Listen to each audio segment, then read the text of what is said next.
Hey, Jolly here, and I today am going to show you some tricks with Vegas Pro. This will be a quick tutorial on how to use Vegas, and I'm going to make it as short as I can because if you're like me, it's just a bastard to watch videos and have people sit there and have blank parts and you feel like you're wasting time. So I'm not going to try to waste your time here.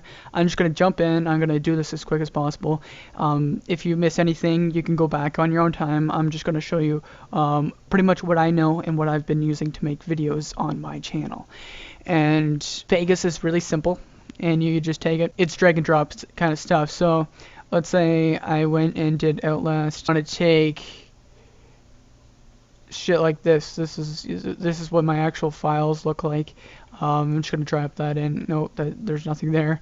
Okay, so we have some footage here. This didn't record well. Normally I have my my background sound and then my voice here, but we screwed up on one of the recordings. I'll show you how to record in another video if you guys request it.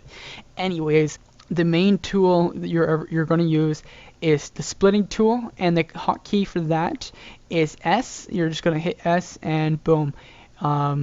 Let's say I just wanted from there to there. Let's say that's a couple seconds of the video. I want it.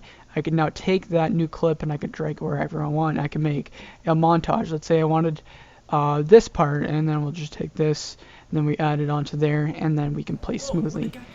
A lot of people leave it like it is now. You have two separate files, and you can also all it does is it goes from one frame to the next instantly. You can also drag it on top, and you'll notice those little intro and outro bars, and that means it is going to, like you see here, not today, it's gonna fade, and you can actually change on how that fades. You can do like your own fades, and you could just change it by doing that. Here is your gain, so that is how loud your output of your sounds are going to be. Very important. And you'll notice that everything is grouped. You do want it grouped when you want to move a lot of project files around, but you don't want it grouped when you're trying to just move the audio around, or if you just want to delete it, because you'll notice that if you go to delete it, just the one clip, it deletes everything. So you have to ungroup it. So what we're going to do is go group and remove from, and that will allow you to drag it wherever you want. A lot of people don't put this in their tutorials, and I find that bad because I actually had to look for that little bit of information. Now if you ever want to bring it back, a very neat tool to select multiple things is this selection tool. You hit D twice and it brings up this little selection tool, and you have to hit D twice again to go back to your regular cursor. There's also some other options like the magnifying glass. You don't really need that, but anyways, you go to the selection tool and go back to your mouse. I don't think it really matters, and then you can go like that, and you can go create new, and that will just rephrase that or whatever, put that on back onto the same track, back onto that group, which means I can also go like this, remove from, which you also the hotkey U. I'd also recommend remembering these hotkeys, and you can, for some stupid reason, if I wanted to do this, sorry for my voice crack, and we can go group, create new, and then all that kind of stuff. You get the point. Anyways, what you're going to want to remember, very good hotkeys to remember, is Control Z. It'll seem weird at first using it, but it's very useful. That is to undo things. Control Shift Z to redo things. Very useful to go back and forth. So splitting and ungrouping, all useful things that will get you through most of your tracks. Also, what I wanted to show you is putting text over things, and that'll be very helpful for when you want to add it, because text is obviously very useful. This is our Outlast video that I'm currently editing, and you'll notice I'll take out the actually I won't take anything out, I'll just show you pretty much what you do is there's video and audio tracks. You need a video track to do this, and that is very simple to find out on your own. If you can't put a video track into an audio, it's pretty straightforward. You can also go insert a video track if you don't have a available one. Now what you're going to do is you're going to insert text media, and you can add whatever you want. Now you can go like that. I'll make this Tempest, I don't care. Let's just say I'm going to use this, and look at that. You can just drag it around wherever you want on the video. You can drag the length of it where you want to put it. Pretty straightforward, and anytime you want to re-edit it, you just do that. You'll notice it's in a separate window compared to what I have it built into the thing. All I did is drag the window into what used to be just a blank box here, and it's still the same looking window when you look at it. And what you can do here is you can take it and you can add pre-effects or pre-installed effects such as jump. Oh, there we go. It's very picky. Oh my god, this is a reach. But yeah, as you see, it just jumped there. Anyways, very useful for when you want to do like the stuff such as in the end, more towards the end of the video, where I do some credit reels. I don't even know where See, I pick Jolly's turn, and then I pick who the music's by. And you have to make sure that your text files are above your main video, so that it's almost in layer. Oh, not almost. What it is it is in layers, and this is like a bottom layer here, and this is this will be over top of the layer. You don't have to worry about audio because the audio gets channeled into two. Audio will all come out of the same thing. Don't worry about layering that because it wouldn't make sense. It's all about layering your text over what you want. Now we also I'll show you this part where we actually have a window in which I will take this. You see this little thing, this little blue thing, that's the cropping tool, and you can move that wherever you want. I'm gonna undo my changes, but the way I did it is normally it'll look like it'll be this big expanded like freaking thing the size of your screen. You just have to unexpand it to whatever you want, place it wherever you want, and then I put a text file. Thank you for watching, and that puts interactive videos if you've ever wanted to know. Another voice crack, wonderful. And in the YouTube video afterwards, I put like spotlight over that and a link to where you want to go, because then the watcher can choose to go there. This is actually a very short intro or outro. Most of my outros are probably twice as long as this, but it is for adding in music. It's the same thing as adding in movie files. You just shoot it in, and it's just there. You can play with it. You can split it. You can move it wherever you want. And that is all. You can also go Control C, Control V, and that is the copy paste. You can also do Control B, and that will duplicate. And duplicate is very boom. Anyways, you can do whatever you want. That is pretty much the basis. You will get all the things you need in a video for the general basis. But now I'm going to show you how to make your video, your simple edited video that will look. The next part is rendering that video. But before you render, you want to do a couple effects to drop on your track. I already have my effects here, but pretty much I'm going to redo all of these effects. I forget how you delete things in here. Great tutorial, isn't it? Anyways, not important. If you do have that question, just ask in the comments and I'll answer it.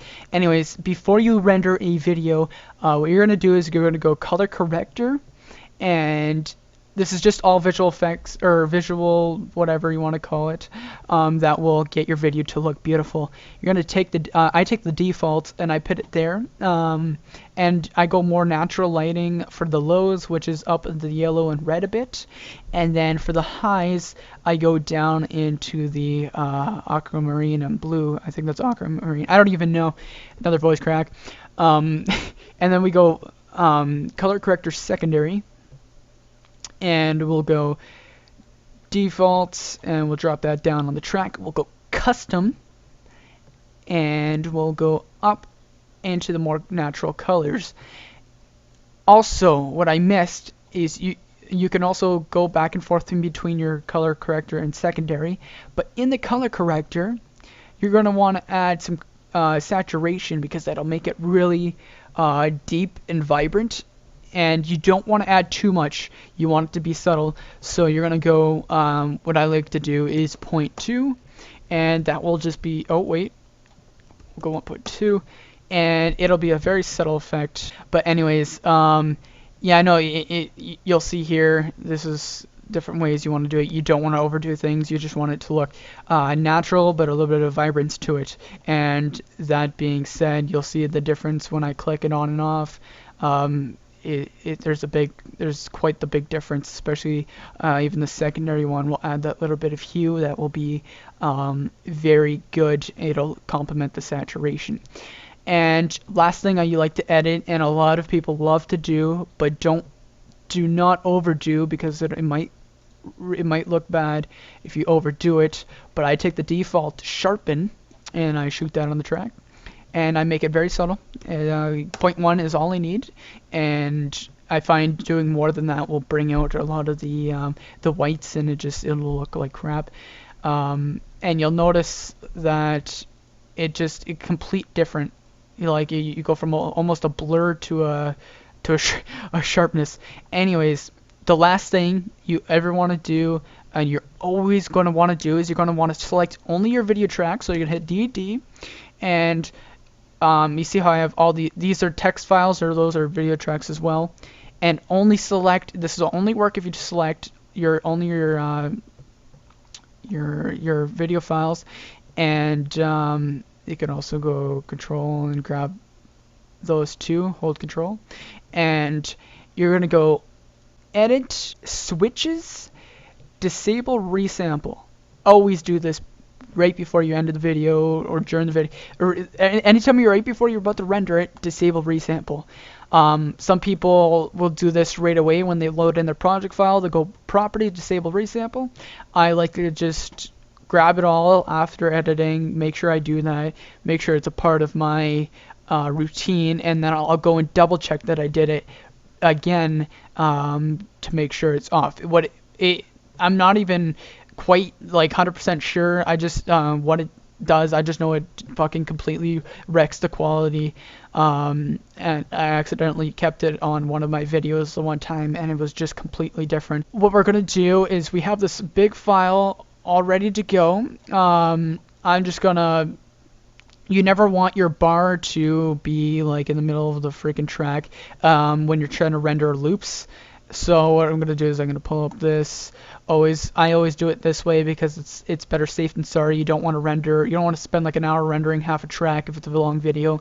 You want to spend, as another voice crack, as much short time as you can rendering everything. Fuck. Anyways, you go like, yeah, you select the whole thing by just clicking anywhere and make sure everything is selected as that blue line, and you go render as. Now you'll see a varied option of what people used. The thing that hits closest to home with YouTube is Windows Media Video, and you would go 8 megabytes per second HD, and you're going to go customize that one. I already made mine called this one, and we're going to customize it, and we're going to go, we're going to leave audio at 128 kilobytes per second and 44 kilohertz, and stereo. We're going to go quality VBR and keep it at Windows Media 9, and we're going to go keep original file size, and that'll keep it the way it is. It doesn't have to redo anything. I just do square, and we'll go in YouTube. It does not give out 60 frames per second yet. Right now you can only do 30 frames per second. Doesn't mean you have to do it on the dot. A lot of people just stick with NTSC, and That is because you're doing the final render, and that is what is native to YouTube. And now there is no difference in quality for the first little bit, and it's going to be a lot bigger file size. I mean, a lot more upload time if you keep it 100%. There is literally no difference between 100% and 86. There might be a couple pixels off, honestly. I've watched many people review this. There's just no difference. So just take my word for it and go with 86%. I keep that the same, and I keep that the same, and using project settings for everything else. And that is all. You're going to take that, and you might want to rename that what you want, save it as an option, which you can do by clicking save. You can just make a new name, whatever.